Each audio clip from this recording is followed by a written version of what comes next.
She sabotaged my career, took my boyfriend, and made everyone hate me. When I finally demanded an explanation, she just smiled and said, "You really don't remember, do you?"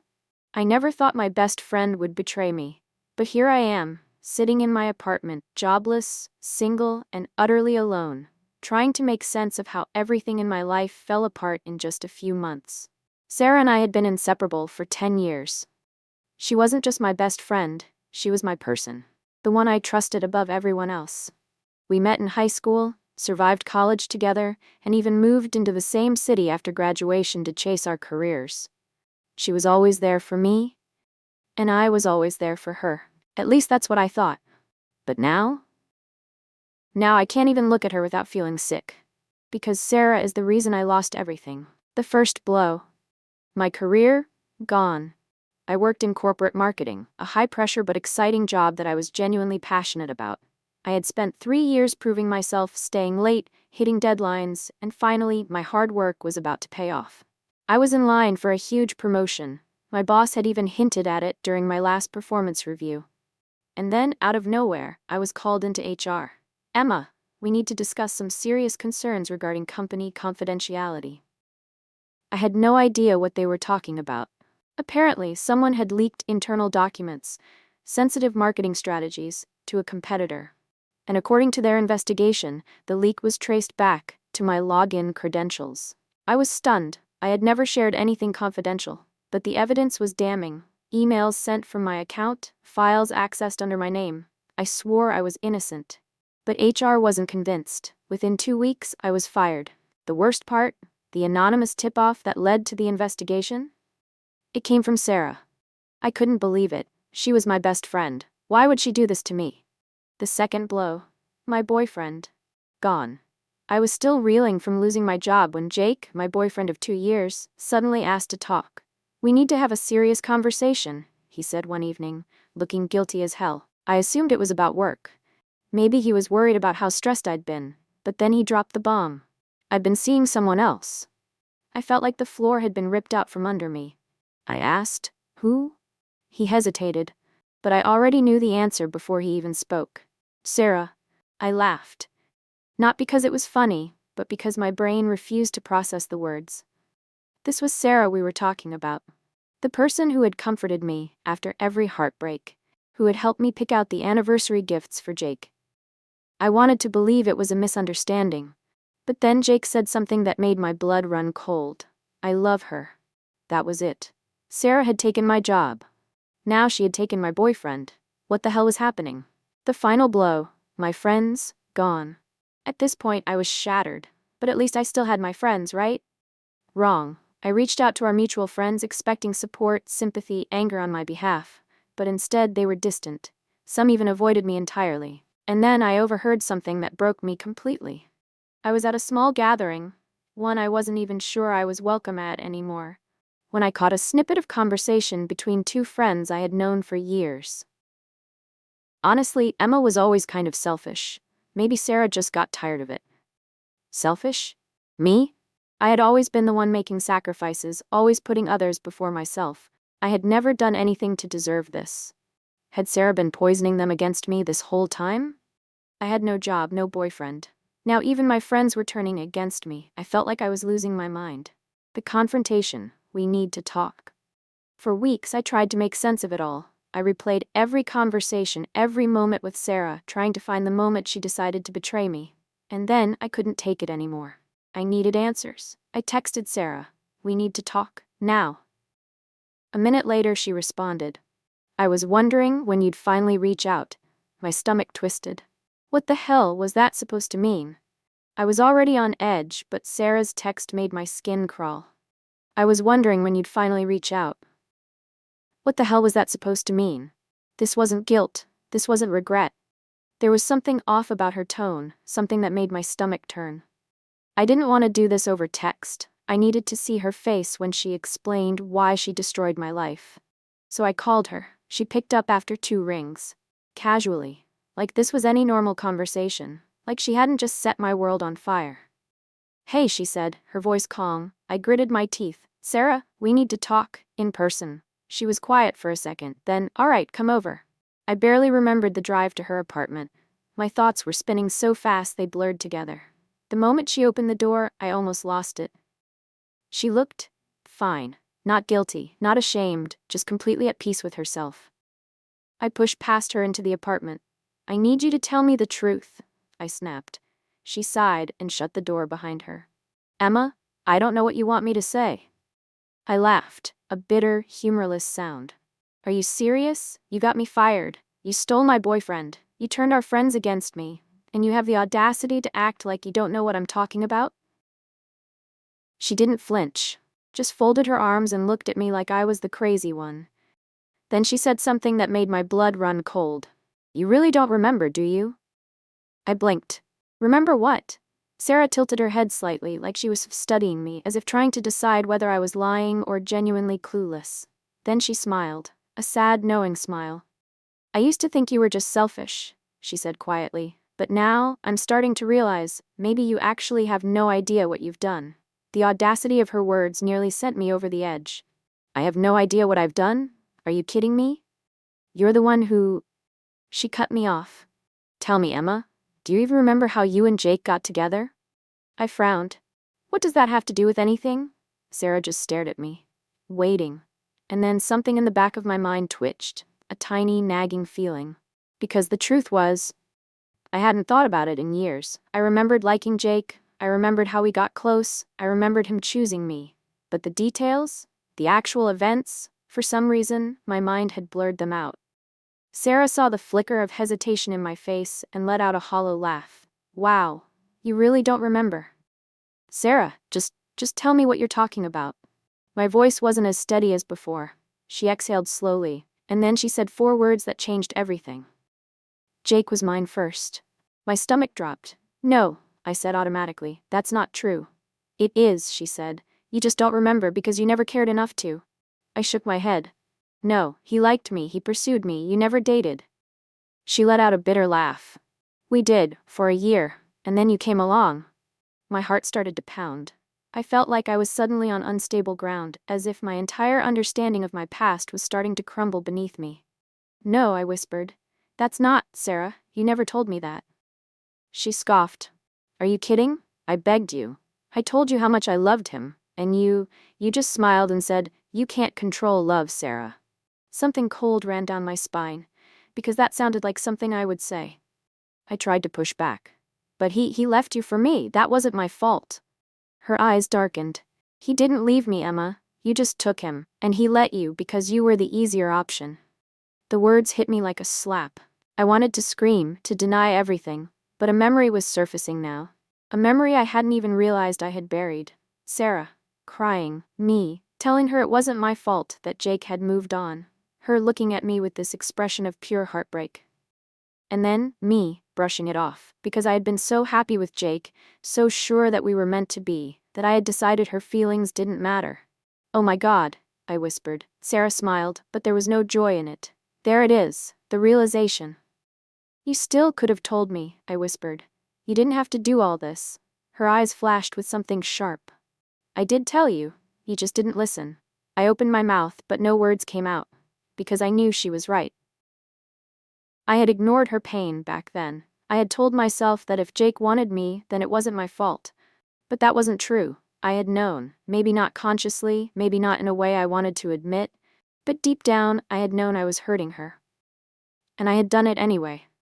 Because I had been selfish. I had always been selfish. Sarah sighed. "So no, I didn't betray you, I just took back what was mine." I felt like my chest was caving in. For months, I had hated Sarah. I had built up this entire narrative of her as the villain. But now I didn't even know who I was anymore. "Emma," she said softly, "I didn't destroy your life. You did. You just finally got what was coming to you." I stared at her, my throat tight. I wanted to scream that she was wrong, that she was still the bad guy, that I didn't deserve this. But for the first time, I wasn't sure if that was true. I turned and walked out the door. I didn't look back. I don't remember driving home. My hands were gripping the wheel, my heart was racing, and my mind was screaming at me. Sarah's words kept replaying in my head. "I didn't destroy your life. You did." I wanted to be angry. I wanted to hate her. to keep believing that she was the one who had betrayed me. But the problem was, I couldn't deny what she said. Because now, with the memory resurfacing, I was starting to see something I had refused to see before. I had never been the victim. I had always been the villain. I collapsed onto my bed the moment I got home, my head spinning. For weeks, I had been telling myself a story. Sarah ruined my life. Sarah stole my boyfriend. Sarah turned my friends against me. But now, the details were changing. And suddenly, the story looked very different. Sarah didn't steal Jake from me. She was getting back the person I had taken from her first. Sarah didn't turn my friends against me. They had already resented me. The realization hit like a gut punch. Had I really been that blind? I pulled out my phone and scrolled through old texts, trying to find proof that I wasn't this awful person. And then I found something that made my blood run cold. It was an old group chat from years ago, back when Jake and I had first gotten together. Sarah had sent a message, one I had ignored at the time, but was now reading with fresh eyes. Sarah. Emma, can we talk? I know you and Jake like each other, but I need you to understand that this is really painful for me. I loved him. I still do. I'm not trying to control you, but please at least acknowledge what this is doing to me. Me. Sarah, I get that you're upset, but you can't control who people fall for. It's not like I stole him. He made his choice. Sarah, his choice happened because you kept flirting with him while we were still together. Me. I didn't mean to hurt you, but maybe you should move on instead of blaming me. I dropped the phone like it had burned me. Holy shit. I had convinced myself that Jake had pursued me, that he and Sarah were already over, that their relationship hadn't mattered. But the truth was staring at me in the face. I had gone after him. I had ignored Sarah's pain. I had made excuses for myself. And now, after all these years, I was finally facing the consequences. I still couldn't understand why my other friends had turned against me, until I remembered something Sarah had said. You just didn't listen. I started thinking back, really thinking, about all the times I had complained about Sarah, all the times I had played the victim. Had they known all along? Had they already figured out what I refused to see? I went to one of my closest mutual friends, Olivia, and asked, did she tell you guys anything about me? I asked hesitantly. Olivia gave me a look that made my stomach twist. She didn't have to, she said. We already knew, I stared. What do you mean? She sighed. Emma, you always made things about you. Even when Sarah was hurting, even when she was trying to move on, you acted like you were the one who was being wronged. It wasn't just Jake. It was everything. My mouth went dry. Why didn't anyone tell me? We tried. You never listened. I had been the selfish one, and suddenly it made sense why no one had defended me. Because in their eyes, I deserved this. I went home that night feeling like a completely different person. For the first time, I wasn't angry at Sarah. I wasn't even angry at Jake. I was angry at myself. How had I been so blind? How had I gone so many years without realizing how much I had hurt her? I had built my entire identity on the belief that I was a good person, that I was kind, that I had never intentionally hurt anyone. But now, I had to face the truth. I had been the villain in someone else's story, and the worst part, it was too late to fix it. I wanted to text Sarah. I wanted to say I'm sorry. But what would that even do? Would it change anything? Would it erase the years of pain I had caused her? Would it make up for the fact that I had ignored her suffering while happily living my life? Probably not.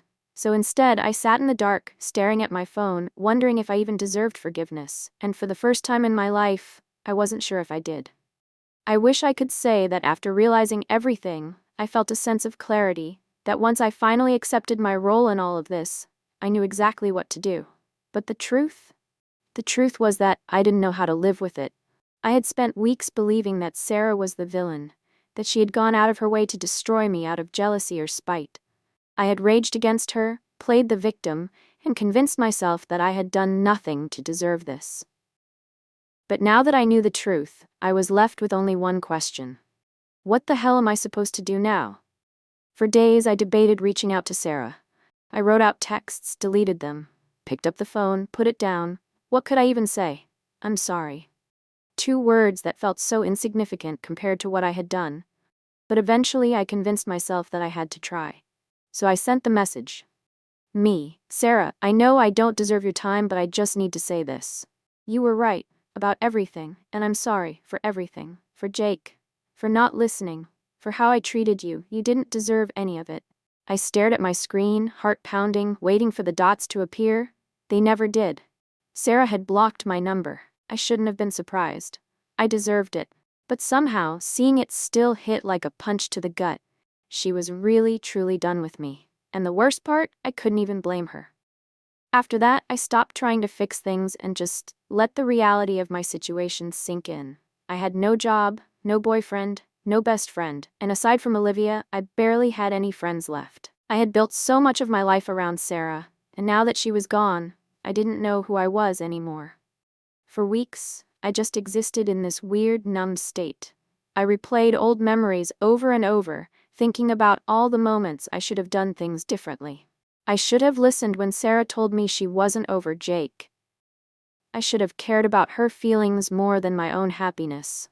I should have realized that just because someone chooses you, doesn't mean you're not at fault for how it happened. But it was too late for any of that now.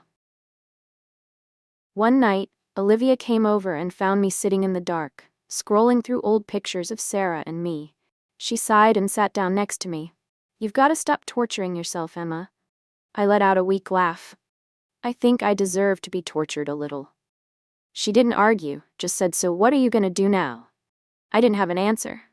Because I didn't know how to fix this. Hell, I didn't even know if I could. After a lot of thinking, I finally decided on one thing. I wasn't going to chase after people who didn't want me in their lives anymore. Sarah had made it clear that she was done, and as much as it hurt, I had to respect that. I wasn't going to try and win back my friends either, because the truth was, they had seen the worst of me before I ever saw it in myself, and they had made their choice. But what I could do was change, not for Sarah, not for anyone else. But for myself, I couldn't undo the past, I couldn't erase what I had done, but I could be better moving forward, and maybe someday that would be enough. I know a lot of people reading this probably expected some kind of dramatic redemption arc, a reconciliation, a moment where Sarah and I made peace. But real life isn't like that. Sometimes, you don't get forgiveness. Sometimes, you don't get to make things right. Sometimes, you just have to live with the consequences of your actions and try to be a better person than you were before. And that's what I'm trying to do now. I don't know if I'll ever talk to Sarah again. I don't know if she'll ever forgive me. But for the first time in my life, I'm not going to make this about what I want. She deserves to move on, and I'll just have to learn to live with myself.